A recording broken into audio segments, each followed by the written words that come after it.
പ്രവണതയ്ക്കെതിരെയുള്ള ശക്തമായ വിധിയെഴുത്താണ്. ഇത് യഥാർത്ഥത്തിൽ ഇടതുപക്ഷ വോട്ടർമാരുടെ അടക്കമുള്ള അതിശക്തമായ വികാരം അത് തെരഞ്ഞെടുപ്പ് സമയത്ത് നമ്മൾ ഫീൽഡിൽ പോകുമ്പോൾ കാണാം. ഇത്രത്തോളം നിസ്സംഗതയും നിരാശയും LDFിന്റെ അടിത്തട്ടിലെ പ്രവർത്തകരിൽ വ്യാപകമായി കണ്ട ഒരു തെരഞ്ഞെടുപ്പ് ഇതിനു മുമ്പ് എന്റെ ഓർമ്മയിലില്ല. എല്ലാ അർത്ഥത്തിലും അവർ നിസ്സംഗരായിരുന്നു.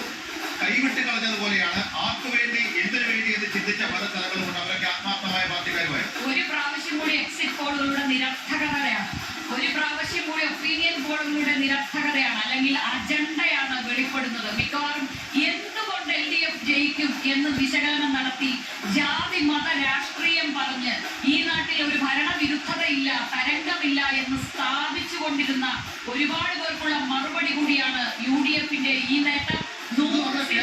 കേരളത്തിലെ ഒരുപാട് മാധ്യമങ്ങൾക്കും മാധ്യമപ്രവർത്തകർക്കുമുള്ള ഒരു മുന്നറിയിപ്പ് കൂടിയാണിതെന്ന് പറയേണ്ടി വരും. കാരണം നാട്ടിൽ എന്താണ് നടക്കുന്നത്, ജനവികാരം എന്താണെന്ന് അറിയാത്ത തള്ളുകളായിരുന്നു എല്ലായിടത്തും മാധ്യമപ്രവർത്തകർ മാത്രവുമായിരുന്നില്ല തള്ളിയത്. അത് വലിയ വലിയ ഇൻട്രസ്റ്റുള്ള ആളുകൾ കൂടിയായിരുന്നു. ആധികാരികമായി ചർച്ച ചെയ്യുകയായിരുന്നു.